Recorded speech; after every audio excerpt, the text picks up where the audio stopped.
C'est la rentrée des classes et à la manière d'un ado prépubère prêt à remplir son cartable de bouquins pour aller à l'école, eh bien on va pouvoir commencer à remplir les nôtres puisque les premiers codex pointent le bout de leur nez et j'ai pas mal de choses à vous dire à ce niveau-là.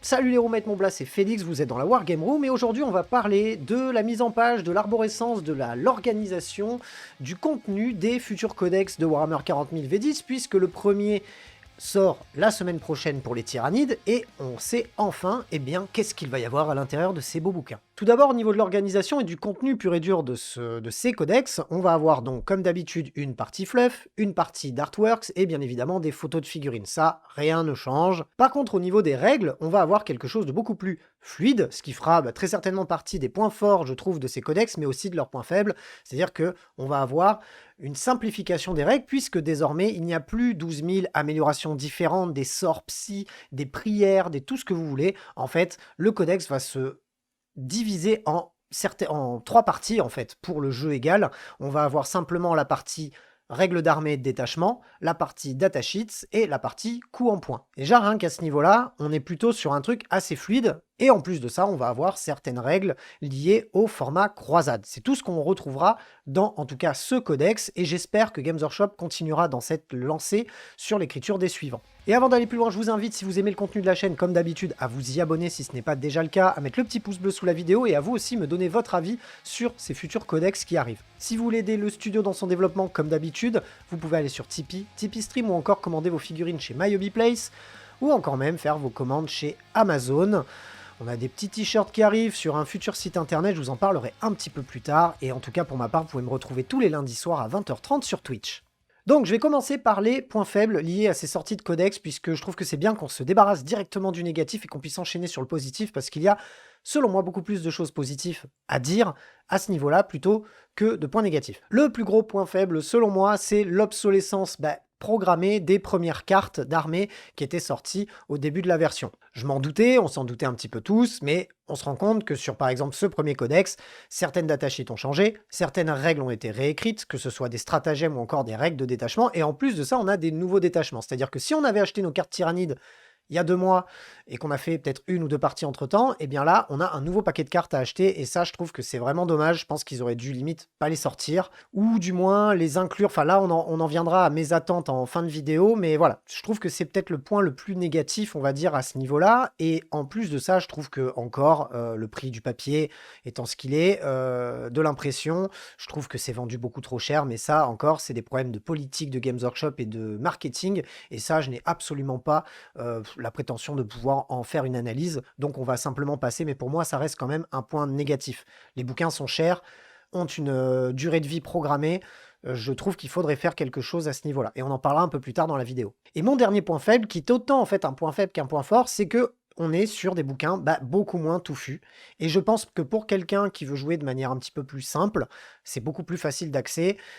Maintenant, ça fera aussi peut-être partie des points faibles, puisque peut-être que certaines personnes trouveront que ça manquera de profondeur, même si j'en doute quand même. Mais on va enchaîner directement avec les points forts, parce que selon moi, ils sont bien plus nombreux que les points faibles, donc c'est toujours mieux. Et puis en plus, vous me connaissez, j'ai toujours tendance à essayer de sortir des trucs positifs plutôt que de juste taper sur la tronche de Games ou des autres. Donc pour les points positifs, le fait que le codex soit beaucoup moins touffu, eh bien moi ça me plaît, parce que, eh bien, on a simplement une seule règle d'armée à changer et 6 stratagèmes à apprendre. Et en plus de ça, le fait qu'ils aient réécrit ces stratagèmes et tous ces détachements nous donne une profondeur de jeu. C'est-à-dire que là, vous pourrez le voir dans le codex tyrannide, on voit qu'ils sont en train de partir sur des règles d'armée et des règles de détachement qui sont vraiment schématiques pour faire des armées vraiment à thème. On va avoir un détachement qui va favoriser les grosses figurines, un autre qui va favoriser les attaques de nuée, un autre qui va favoriser le mouvement, d'autres qui vont favoriser le psy, enfin les pouvoirs mentaux, etc. Et je trouve que c'est vraiment une bonne chose, parce que ça va nous permettre d'orienter nos listes et d'avoir un gameplay renouvelé assez régulièrement.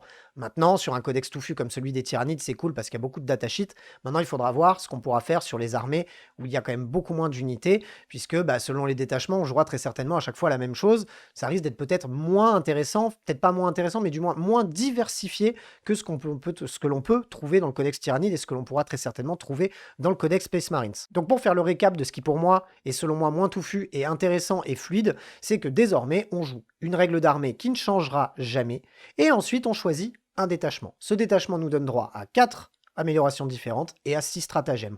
On ne peut pas utiliser les autres, on ne peut pas faire de triche, enfin ou du moins d'association de détachements, etc. pour pouvoir profiter de ci et de ça. Non. Quoi qu'il arrive, quand on jouera, on choisira un détachement et on devra jouer les règles internes à ce détachement. Et ça, je trouve que c'est une très bonne chose. Ce qui me faisait un peu peur, c'était d'éventuelles restrictions au niveau des détachements selon ce qu'on voulait jouer. Et là, en fait, hormis le fait que les règles de détachement s'appliquent à certaines figurines et non pas à d'autres, ne vous interdisent pas de jouer d'autres figurines dans votre armée. C'est-à-dire que si vous jouez par exemple le détachement qui favorise les gros personnages tyrannides, vous avez quand même le droit à côté de mettre des petits. Ils n'auront pas de bonus, mais par contre vous avez le droit de les jouer. Il n'y a pas de restriction ou d'obligation de mettre telle ou telle figurine dans les détachements. On est encore libre comme la première liste d'armées faisable. Et ça, je trouve que c'est une très bonne chose. On n'a pas à se prendre la tête sur « Ah ouais, mais si je joue tel détachement, il faut que je mette tant d'unités de ci, de ça ». Non, on reste sur la même base. C'est juste que certaines unités vont être favorisées par rapport à d'autres selon les détachements. Autre point très positif, toujours selon moi bien évidemment, il n'y a pas d'objectif de faction. Et ça, c'est vraiment une très bonne chose. On reste sur les objectifs de base du jeu. J'espère du moins que lors des chapters approved, on aura éventuellement des nouvelles cartes, quelque chose pour faire un peu tourner le jeu. Mais je trouve que c'est une très bonne chose qu'il n'y ait pas d'objectif de faction. Ça permet de jouer, pas encore sur un même pied d'égalité, parce que forcément des armées sont plus fortes que d'autres, mais je trouve en tout cas que ça aide à l'équilibrage du jeu, donc pour moi ça reste un point très positif. On se rend compte aussi qu'il y a une remise en question sur certaines règles, certains datasheets, certaines caractéristiques, c'est minime, on a peut-être une petite dizaine de changements sur l'ensemble du codex, avec une petite règle réécrite par-ci, un point d'endurance ou un point de sauvegarde mis en plus par-là, et surtout un rééquilibrage des coups en points, ce qui je pense est une bonne chose parce que ça va pousser les gens à avoir envie de tester telle ou telle chose ou de rajouter telle ou telle chose dans son armée. Et au-delà on va dire, de l'objectif commercial, marketing, etc., ça je veux pas en entendre parler. En tout cas, je trouve qu'en termes de jeu, découvrir ou prendre un codex et s'apercevoir que tout a baissé en points, bah, je trouve que ça donne grave envie de jouer et de tester des choses. Donc, point positif aussi, selon moi, à ce niveau-là. On voit que Games Workshop se remet quand même en question sur les coups en points, sur l'équilibrage des unités. Il n'hésite pas à retoucher certaines caractéristiques de figurines, à changer quelques tournures de phrases, etc. Et je trouve que c'est très bien. Ils font le travail au fur et à mesure. Certes, c'est critiquable, mais en attendant, le travail est fait. Et je trouve que là aussi, c'est une très bonne chose. Et pour finir sur les points positifs, là, je vais aborder deux choses qui devront se vérifier dans les mois à venir. C'est les codes présents dans les codex. On a encore un code que l'on peut inclure à l'application. Et on a aussi un QR code qui nous permet d'avoir accès à la mise à jour des coups en points.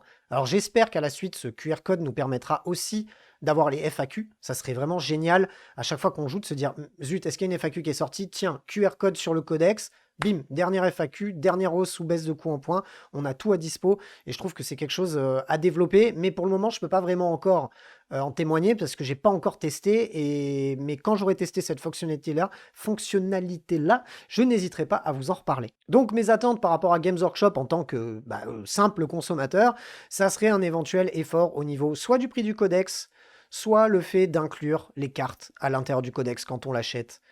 Parce que je trouve que pour le prix qu'on les paye, je trouve que ça serait effectivement peut-être un geste de Games Workshop, peut-être que leur marge serait beaucoup moins importante, mais je pense que ça ferait du bien aux consommateurs de voir quelque chose de peut-être plus...